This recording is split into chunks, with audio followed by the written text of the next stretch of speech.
भगवान कृष्णाच्या आणि अर्जुनाच्या संवादातून जे तयार झालं ते गीतारूपी आत्मज्ञान आहे. बरं, ते काही गुरु शिष्यानं शिकवलेलं नाही, युद्धभूमी आहे. दोन्ही बाजूला परस्पर विरोधी दोन उभा आहेत, एकाचा नाश निश्चित आहे. अशा युद्धाच्या भूमीमध्ये त्या जागेवर हा संवाद निर्माण झाला, गीतेच्या रूपानं जगामध्ये प्रगट झाला. सांगणारा, ऐकणारा, बोलणारा, सांगणारा दोन्ही वेगळे असले तरी त्याच्यातून जी उत्पत्ती होती, निष्पत्ती होती, ते आत्मज्ञान आहे.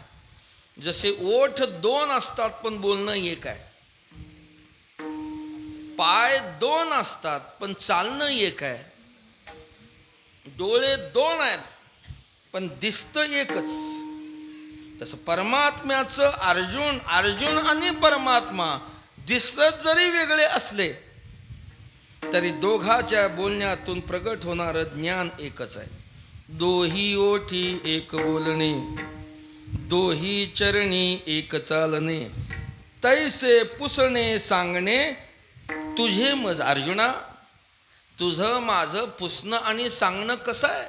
दोन्ही ओठी एक बोलणे. ओठे दोन आहेत, बोलणं एक आहे. चरण दोन आहेत, चालणं एक आहे.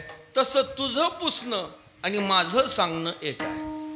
जसं हे कुरुक्षेत्राच्या रणांगणावर घडलं, तसं जगद्गुरु तुकोबाराय परमात्म्या पुढं उभारून आज हा संवाद साधतात आणि याच्यातून प्राप्त होणारं ज्ञान साधन आहे, ही सेवेचं दान आहे तुकोबाराय भगवंताकडं. हा, आम्ही सेवा केली पण कशी केली? तुका म्हणे देवा वादे करीन खरी सेवा.